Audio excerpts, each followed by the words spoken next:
Good afternoon साथियों। जो series आपकी चल रही थी उसी को आज फिर से स्टार्ट करते हैं, जिसमें आपको अब क्या है, सार्थक अंक से है, सार्थक अंक के बाद आपको जोड़ने वाला भी है। सब ये सीरीज है। जो विद्यार्थी नए हैं उनके लिए खासकर यूपी से सेमेस्टर फर्स्ट सेमेस्टर का बैच स्टार्ट हुआ है। रेसवा सेमेस्टर पे आप जल्द ही ज्वाइन कर लीजिए। और यहाँ से आपका बस सीरीज के क्वेश्चन चलेंगे, बस धुआंधार क्वेश्चन रहेंगे। हर एक चैप्टर से चैप्टर वाइज आपका रिवीजन होगा, पूछे गए क्वेश्चन है, साथ ही साथ मिक्सअप क्वेश्चन है, मॉडल पेपर भी है और आपके बुक से भी क्वेश्चन है। अब आइए सॉल्व करते हैं। अब इसमें बताना है कि कितने न्यूटन में कितने आपके सार्थक अंक हैं, कितने आपके सार्थक अंक हैं। और सभी विद्यार्थी जानते हैं इसको, सार्थक अंक को पहचानना सभी विद्यार्थी जानते हैं।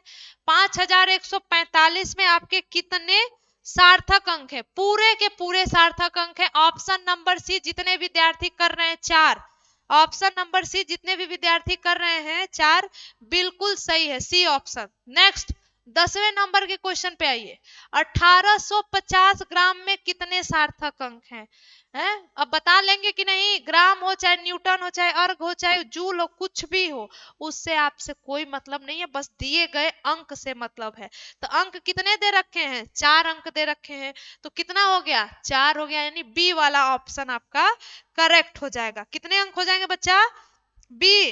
बी नहीं होगा, 3, जीरो को छोड़ देना। इसमें इसमें जीरो को क्या करते हैं? छोड़ देते हैं। 3 होगा बच्चा, 3। जीरो को इसमें काउंट नहीं करेंगे, 3 होगा, यानी 185 बस लेंगे, 3। अब इसमें कितने सार्थक अंक है? 11 में 25.000।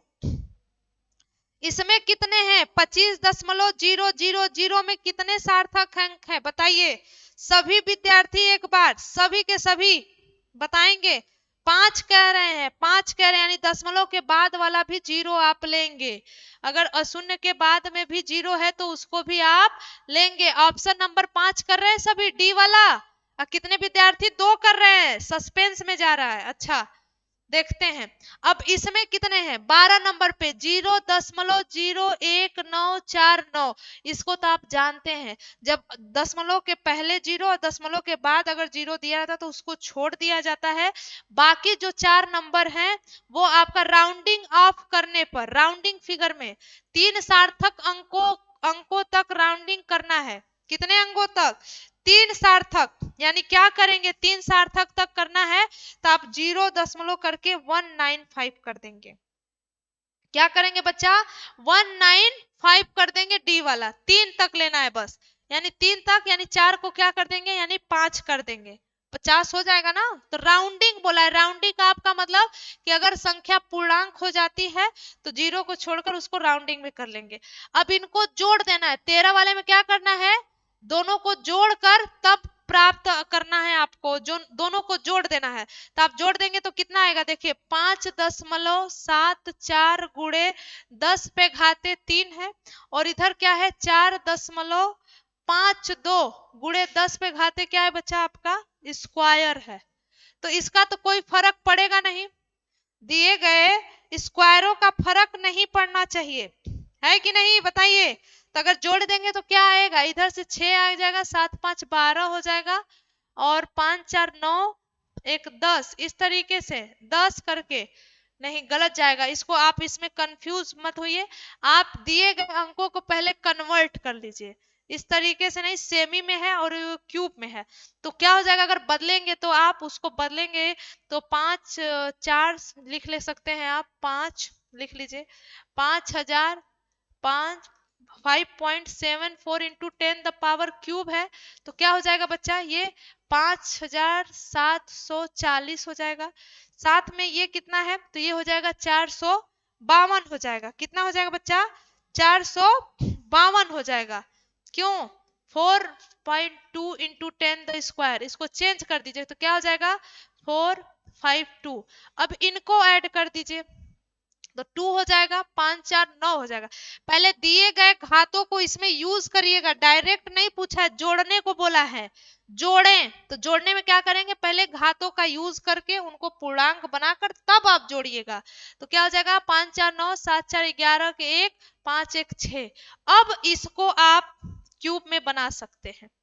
अब बना सकते तो क्या हो जाएगा 6.192 गुणे 10 पे घाते 3 लिख सकते हैं सेंटीमीटर। कौन सा ऑप्शन है 6.192 गुणे 10 पे घाते 3 सेंटीमीटर, बी ऑप्शन बिल्कुल सही है। जिन लोगों का आंसर अगर ये आया है बिल्कुल सही है, पूरा सोल्यूशन करके बता दिए, कंफ्यूज मत होइएगा। नेक्स्ट, क्रमबद्ध त्रुटियां किसे कहते हैं? कौन सी त्रुटि? क्रमबद्ध त्रुटि किसे कहते हैं बच्चा? क्रमबद्ध त्रुटियां वो होती हैं जो धनात्मक या ऋणात्मक होती हैं, जिन्हें आप एक दिशा यानी एक दिशीय कहते हैं। क्या कहते हैं? एक दिशीय त्रुटियां कहते हैं। तो नोट कर लीजिएगा, क्या लिखेंगे? लिखिए, क्रमबद्ध त्रुटियां किसे कहते थे, इसको लिखना है। तो कैसे लिखेंगे? क्रमबद्ध त्रुटियां लिख लीजिए, क्रमबद्ध त्रुटियां, क्रमबद्ध त्रुटियां क्या है? क्रमबद्ध त्रुटियां किसे कहते? त्रुटियां वे हैं जो क्या बच्चा? जो कहां से? जो या तो धनात्मक या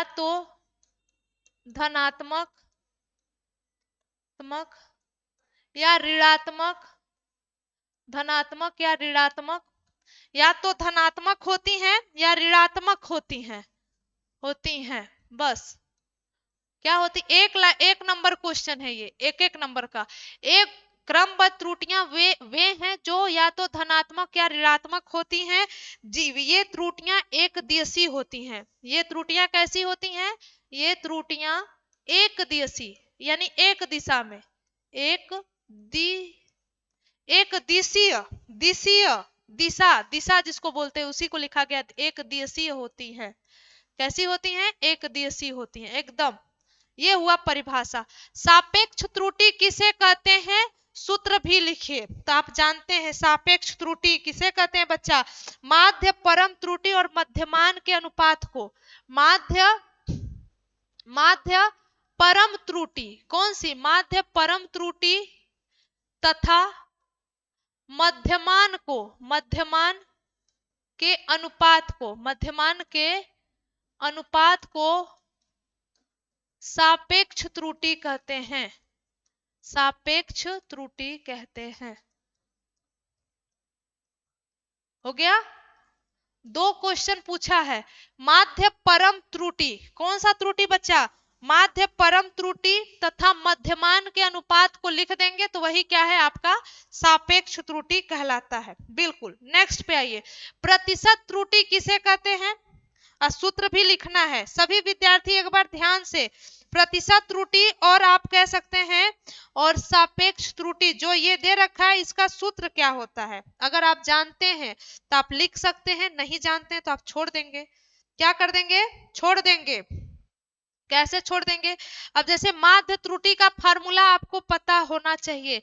क्या है? माध्य त्रुटि में माध्यमान वाला जो सबको जोड़कर हम निकालते हैं ना, मध्यमान त्रुटि कैसे निकालते हैं? सबको जोड़कर, सबके बारे में लिखकर, जो मान दिया रहता है A1 A2 A3 करके। याद आ रहा है तो बताइए, याद आ रहा है तो बताइए। प्रतिशत त्रुटि कैसे निकालते हैं बच्चा? जैसे डेल्टा A अपॉन में A गुणे 100 कर देंगे तो ये हो जाएगा प्रतिशत त्रुटि। किसी क्षेत्रफल का दे रखा है तो इस तरीके से आप गुणा करके 100 का मल्टीप्लाई करके प्रतिशत त्रुटि निकाल सकते हैं। बिल्कुल। सभी विद्यार्थी एक बार बताइएगा और देखिएगा क्लियर है कि नहीं। जो विद्यार्थी अभी तक क्लियर नहीं है तो वो भी बता सकते हैं। एसआई प्रणाली क्या होता है बताइए? एसआई प्रणाली, अब सीधे मतलब प्रणाली से क्वेश्चन है जिसे आप बेस समझ के पढ़ते आ रहे हैं, जिसको क्या करते हैं बच्चा? बेस समझ के आप पढ़ते आ रहे हैं, उससे संबंधित क्वेश्चन है। अब बताइए एसआई प्रणाली क्या है? अब कहेंगे एसआई प्रणाली, अब इसको कैसे डिफाइन करें? अरे एसआई प्रणाली वो प्रणाली है जिसमें आपके मूल मात्रक तथा 2 पूरक मात्रक आते हैं। क्या आते हैं? 7 मूल मात्रक तथा 2 पूरक मात्रक पर आधारित माप की प्रणाली क्या कहलाती है? एसआई कहलाती है। प्रतिशत त्रुटि क्या होता है? अभी तक नहीं बताए। जब सापेक्ष त्रुटि व्यक्त की जाती है, जब सापेक्ष त्रुटि को व्यक्त की जाती है तब वो प्रतिशत त्रुटि होती है। लिख लीजिए, जब सापेक्ष सापेक्ष त्रुटि को, जब सापेक्ष त्रुटि को व्यक्त किया जाता है, व्यक्त किया जाता है, जब सापेक्ष त्रुटि को व्यक्त किया जाता है, जब सापेक्ष त्रुटि को व्यक्त किया जाता है तो वह प्रतिशत त्रुटि होती है। तो वो कौन सी त्रुटि होती है? प्रतिशत त्रुटि होती है। फार्मूला बता रहे, फार्मूला लिख लीजिएगा इसका। परिभाषा आपको याद होगा, माध्य परम त्रुटि तथा मध्यमान के अनुपात को क्या कहते हैं? सापेक्ष त्रुटि कहते हैं। और जब सापेक्ष त्रुटि को व्यक्त किया जाता है तो वो कौन सी त्रुटि हो जाती है? प्रतिशत त्रुटि हो जाती है। क्लियर हो गया? फार्मूला आपको नोट करा देते हैं यहीं पर। एसआई प्रणाली क्या है? एसआई प्रणाली 7 मूल मात्रकों तथा 2 पूरक मूल मात्रकों पर आधारित माप की प्रणाली क्या कहलाती है? एसआई प्रणाली कहलाती है। लिख लीजिए, 7 मूल मात्रक, 7 मूल मात्रक तथा 2 पूरक, 2 पूरक मात्रक, 2 पूरक मात्रक पर आधारित, आधारित क्या होना चाहिए? 7 मूल मात्रक तथा 2 पूरक मात्रक पर आधारित माप की प्रणाली, आधारित माप की प्रणाली, आधारित माप की प्रणाली एसआई प्रणाली कहलाती है।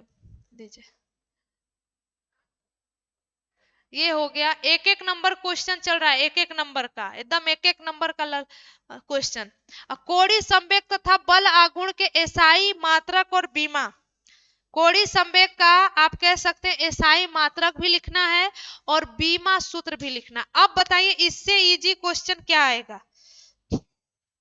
इससे इजी क्या होगा? और सापेक्ष त्रुटि का मान लिख लीजिए बच्चा यहाँ पर। सापेक्ष त्रुटि बराबर हम लिखवा दे रहे हैं, सापेक्ष त्रुटि का फार्मूला यहाँ पर, सापेक्ष त्रुटि बराबर, सापेक्ष त्रुटि का सूत्र, सूत्र क्या होगा? सापेक्ष त्रुटि का सूत्र पूछा है ना लिखने के लिए, यहाँ पर सूत्र भी लिखिए। तो सापेक्ष त्रुटि का सूत्र होता है डेल्टा एम, डेल्टा एम, यानी क्या है? माध्य परम त्रुटि। ये क्या है? माध्य परम त्रुटि। अब बटे में मध्यमान के अनुपात को क्या कहते हैं बच्चा? आप बोलते हैं सापेक्ष त्रुटि का सूत्र। अब क्या है? प्रतिशत त्रुटि।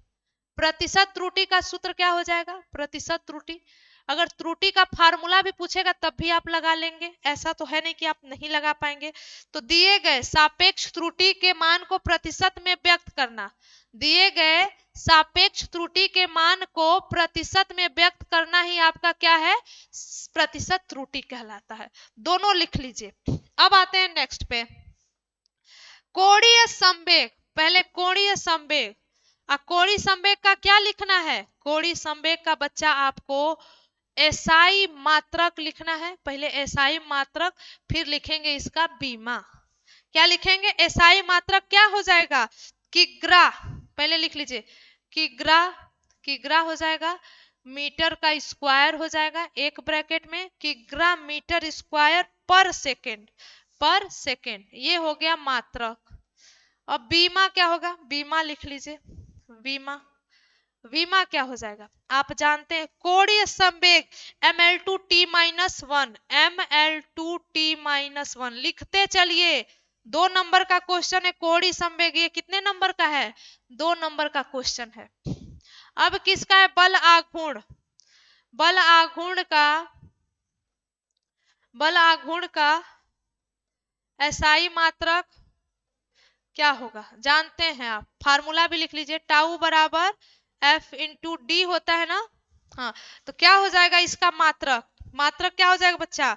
न्यूटन मीटर हो जाएगा। फार्मूला भी लिख लीजिए और मात्रक भी लिख लीजिए, न्यूटन मीटर हो जाएगा बिल्कुल। बीमा क्या हो जाएगा? बीमा सूत्र, बीमी सूत्र, बीमा क्या हो जाएगा? ml2t-2, ml2t-2। बिल्कुल राइट। जिन लोगों ने आंसर अगर ये दिया है बिल्कुल सही दिया है। अब बताइए, पूरा क्वेश्चन आपने देख लिया, परिभाषा सहित एक एक पॉइंट लिखवाते जा रहे हैं ताकि आपको पीडीएफ इसी तरीके से मिले। बस केवल आप एक बार इसको रिवीजन करके पढ़ के जाइएगा ताकि आप हर 1 नंबर और 2 नंबर के क्वेश्चन यानी 20 नंबर का जो सीरीज है बच्चा आप करके आएंगे।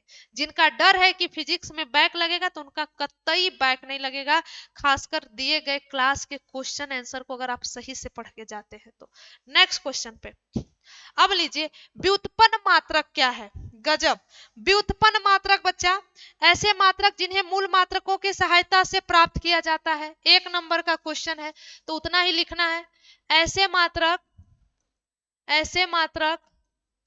जिन्हें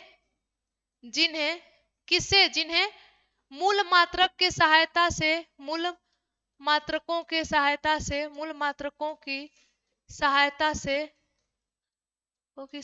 से क्या किया जाता है? प्राप्त किया जाता है।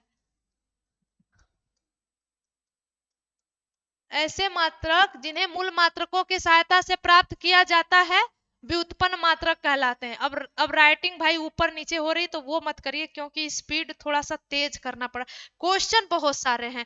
ऐसे मात्रक जिन्हें मूल मात्रकों की सहायता से प्राप्त किया जाता है व्युत्पन्न मात्रक कहलाते हैं। जैसे आप जानते हैं, जैसे क्या हो जाएगा? जैसे आपका बल हो गया, दाब हो गया, और क्या है? बल हो गया, दाब हो गया, वेग हो गया, चाल हो गया, ये सब कैसी हैं? व्युत्पन्न है।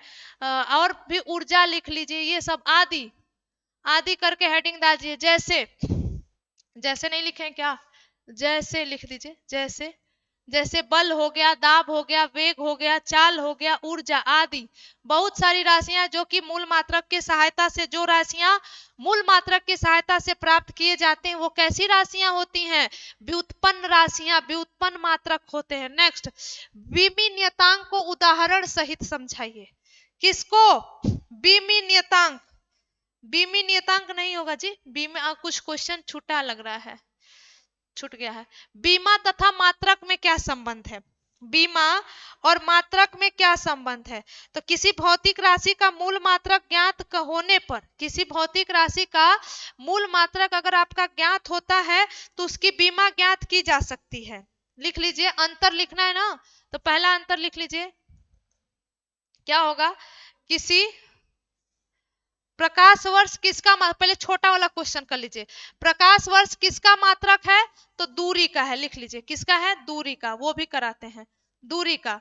एक भौतिक राशि जिसका नाम लिखिए जिसका मात्रक है लेकिन बीमा नहीं है, कोण। सभी विद्यार्थी ये 2018 में भी था, रट गए हैं। तारत्व का मात्रक क्या है? तारत्व बच्चा, तारत्व का मात्रक क्या है? जिसको आप बोलते हैं आवृत्ति। तारत्व को क्या बोला जाता है? आवृत्ति का मात्रक क्या होता है? हर्ट्ज लिख लीजिए, हर्ट्ज HZ से प्रदर्शित करते हैं। गुरुत्वाकर्षण नियतांक का बीमी सूत्र लिखना है, तो आप जानते हैं बीमी सूत्र क्या हो जाएगा? गुरुत्वाकर्षण नियतांक G बराबर इसका नियतांक बीमी सूत्र क्या हो जाएगा? 1 नंबर में है तो क्या हो जाएगा बच्चा? M-1L3 हो जाएगा और T-2 हो जाएगा। नोट कर लीजिए, फिर से रिपीटेड हो गया। वो भौतिक राशि लिखिए जिसका बीमा नहीं है, वो भौतिक राशि का नाम लिखिए जिसका बीमा नहीं है तथा मात्रक भी नहीं है, दोनों लिख लीजिए, तथा मात्रक भी नहीं है। तब क्वेश्चन चेंज कर दिए। अब लीजिए, ऐसी राशि को लिखिए, एक भौतिक राशि का नाम लिखिए जिसकी बीमा नहीं है तथा मात्रक भी नहीं है, तो कौन है? वो विकृति है बच्चा, विकृति है जिसका न मात्रक है न बीमी सूत्र है। यंग प्रत्यास्था गुणांक का बीमी सूत्र लिखना है। यंग प्रत्यास्था गुणांक का बीमी सूत्र क्या हो जाएगा? ML-1 T-2। बीमी सूत्र ML-1 T-2, इसका फार्मूला क्या हो जाएगा? मात्रक क्या हो जाएगा बच्चा? मात्रक क्या हो जाएगा बताइए? प्रतिबल बराबर क्या होता है? आप जानते हैं P बराबर F/A, न्यूटन पर मीटर। क्या होगा बच्चा? न्यूटन पर मीटर स्क्वायर। बताइए मात्रक लिखिएगा, मात्रक किसका? प्रतिबल का। जानते हैं आप प्रत्यास्था गुणांक, बल्क गुणांक, दृढ़ता गुणांक, इनका बीमी सूत्र सभी का एक होता है, लिख लीजिए। यंग प्रत्यास्था गुणांक को का बीमी सूत्र वही होता है, यही प्रतिबल का भी होता है। किसका बच्चा? प्रतिबल का भी होता है, लिख लीजिए।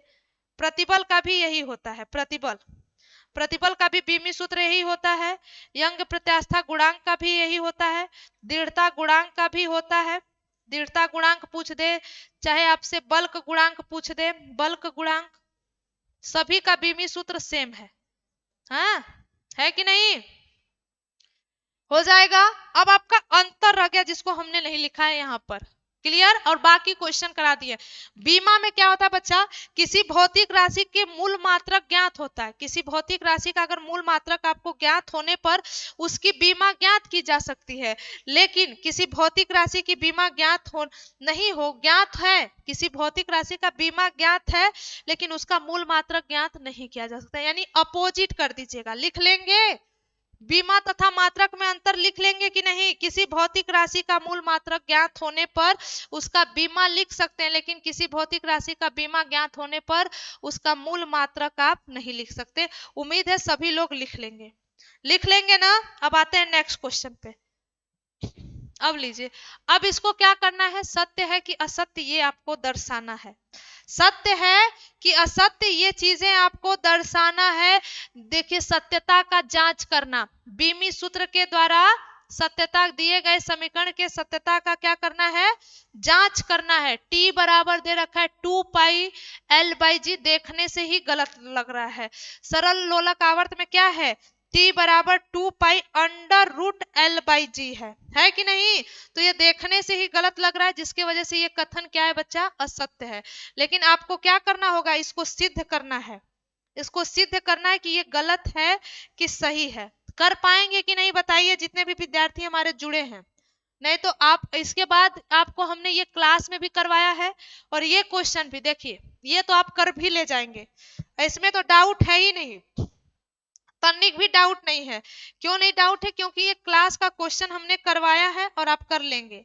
क्या कर लेंगे? देखिए, अब v स्क्वायर क्या है? v आपका क्या है बच्चा?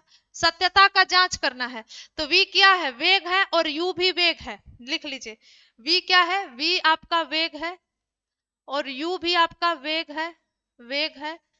और a क्या है? त्वरण है, त्वरण है। और s क्या है बच्चा? आपकी दूरी है। क्लियर? अब इनका मान रख देंगे तो आप प्रूफ कर देंगे। तो v बराबर v, वेग का क्या होता है? बीमी सूत्र, वेग का बीमी सूत्र, बीमी सूत्र क्या हो जाएगा? बीमी सूत्र, वेग का बीमी सूत्र क्या हो जाएगा बच्चा? आपका वेग यानी एल टी माइनस वन होता है ना। अब इसको रख कर सॉल्व कर देना है।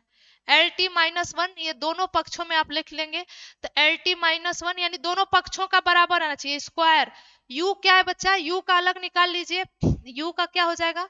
u का भी L T minus L T minus one का क्या हो जाएगा? स्क्वायर, यानी इधर भी एल टी माइनस टू आ गया, इधर भी L two T minus two आ गया। अब टू ए का क्या होता है? L, L T minus two होता है, इनटू क्या हो जाएगा? एल हो जाएगा। अब देखिए, टू से तो हमें कोई मतलब है नहीं, मिला क्या आपको? इधर भी मिल गया एल का स्क्वायर टी माइनस टू, यानी आप कह सकते हैं कि v बराबर वी स्क्वायर बराबर यू स्क्वायर प्लस 2as, ये दिया गया समीकरण क्या है? दिया गया समीकरण सत्य है।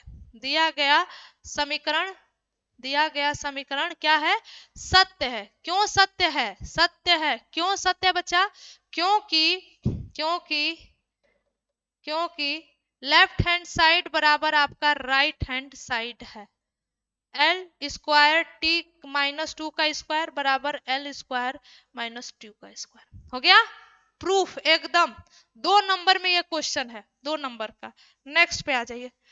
अब इसी तरीके से इसका करना है, और पलायन वेग का भी सेम जिस तरीके से आपने प्रूफ किया है उसी तरीके से करना है। सभी विद्यार्थी एक बार करेंगे। हाँ, ये आपके लिए होमवर्क रहेगा क्लास की तरफ से। ये क्लास में होमवर्क है कि आप करेंगे, पांचवें चैप्टर का है पलायन वेग बराबर। इसको आपको चेक करना है, विमीय समीकरण की सत्यता का जांच करना है। नेक्स्ट आयतन प्रत्यास्था गुणांक का बीमी सूत्र लिखना है। अब बताइए, आयतन प्रत्यास्था गुणांक का बीमी सूत्र लिखना है। अब कहेंगे आयतन कहाँ से आ गया? अरे बल्क वाला जो लिखवाए हैं पीछे, बल्क में ही तो आयतन था ना। आयतन प्रत्यास्था गुणांक डेल्टा V अपान V इंटू टी खत्म हो जाता है। याद आया? नहीं आया? भूल गए मैडम जी, गजब, बड़ा जल्दी भूल गए भाई। वही है जो कि पिछले वाले में जो बल्क वाला है, ml-1 t-2 लिख लीजिए। ये एक एक नंबर का क्वेश्चन चलने लगा। अब ml-1 t-2। अब दो परस्पर लंबवत सदिश a वेक्टर तथा b वेक्टर का अदिश गुणनफल, अदिश गुणनफल निकालना है। लंबवत यानी आप जानते हैं अदिश गुणनफल बराबर क्या होता है?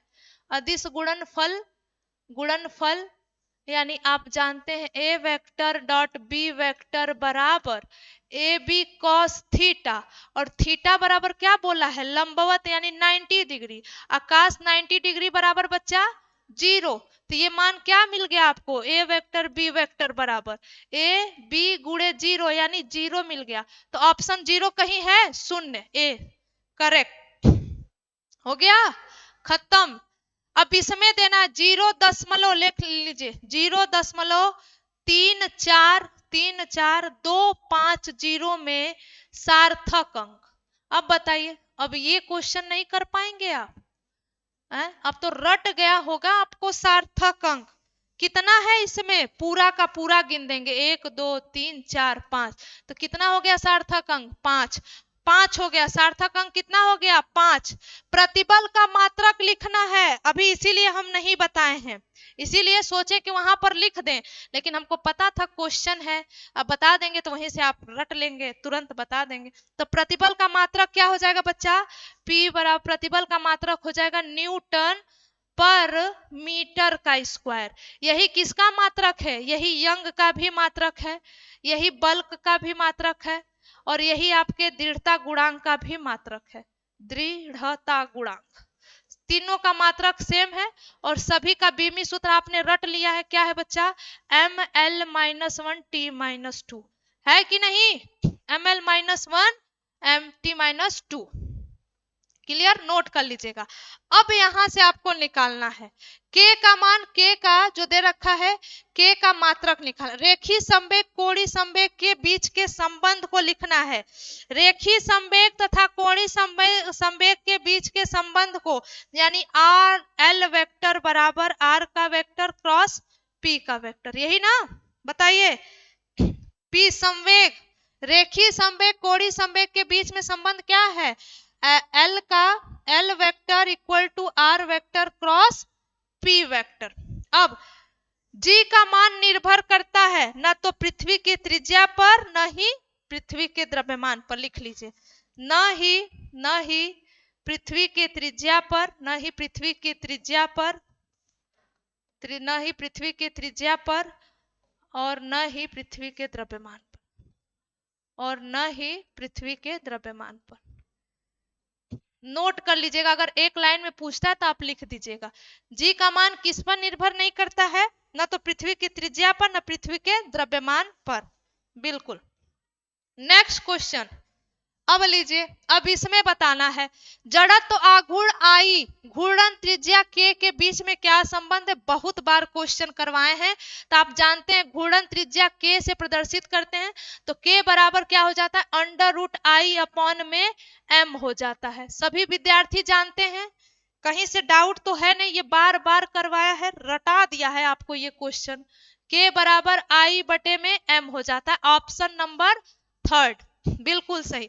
अब दो समान द्रव्यमान के कण हैं, R1 तथा R2 त्रिज्या के वृत्तीय पथ पर एक समान चाल से गति कर रहे हैं, तो उनके अभिकेंद्र त्वरण जो है उसका अनुपात क्या होगा? जो त्वरण का अनुपात क्या लगेगा? एक ऑप्शन दे रखा है आपको, R1 अपान R2 दे रखा है, साथ ही साथ आपको ऑप्शन दूसरा भी दे रखा है R2 अपान R1। इसमें से बताना, तो क्या होगा बच्चा? विपरीत हो जाएगा, R2 अपान R2 बटा R1 हो जाएगा। चंद्रमा का पलायन वेग पृथ्वी के मान की तुलना में क्या होगा? कम होगा कि अधिक होगा कि समान होगा? तो चंद्रमा पर पलायन वेग का मान पृथ्वी की तुलना में क्या होगा बच्चा? कम होगा, दूसरा ऑप्शन सही है। एक समतापी प्रक्रम में क्या नियत रहता है? समतापी प्रक्रम में, समतापी प्रक्रम में क्या नियत रहता है? ताप नियत रहता है, ताप नियत रहता है, खत्म। ताप क्या रहता है बच्चा? नियत रहता है। पूरा क्वेश्चन आपने कंप्लीट कर दिया। नेक्स्ट, अब देखिए, एक तार की लंबाई दे रखी है, त्रिज्या दे रखी है और इसके आयतन में प्रतिशत त्रुटि की गणना करनी है। कर लेंगे? आयतन में क्या करनी है? प्रतिशत त्रुटि की गणना करनी है, जो कि आपके सामने दे रखा है। एक तार की लंबाई है और त्रिज्या है और आयतन निकाल के सीधे मान रख देंगे। ये भी आपके लिए 2 क्वेश्चन आपको क्लास सीरीज से, अगर नहीं होगा तो अगले सीरीज में आपको सॉल्व करा दिया जाएगा। ये पूरा आपका 35 नंबर का 35 क्वेश्चन था और इसमें आपके पिछले साल के भी क्वेश्चन थे, चैप्टर से भी क्वेश्चन था, साथ ही साथ जो मोस्ट इंपॉर्टेंट क्वेश्चन जो कि पूछे जा रहे हैं, एकदम लेटेस्ट पैटर्न पर आधारित क्वेश्चन था। तो सभी विद्यार्थी एक बार जरूर देखिएगा, जिनका एग्जाम है सेमेस्टर का, जिनके लिए ये रामबाण सिद्ध होगा अपने फिजिक्स पेपर के लिए, आप सभी क्वेश्चन मिलाइएगा कि इस क्लास से कितना आपका 1-1 नंबर और 2-2 नंबर के क्वेश्चन वहां पर फंसे हैं। तो आज के लिए इतना ही, धन्यवाद।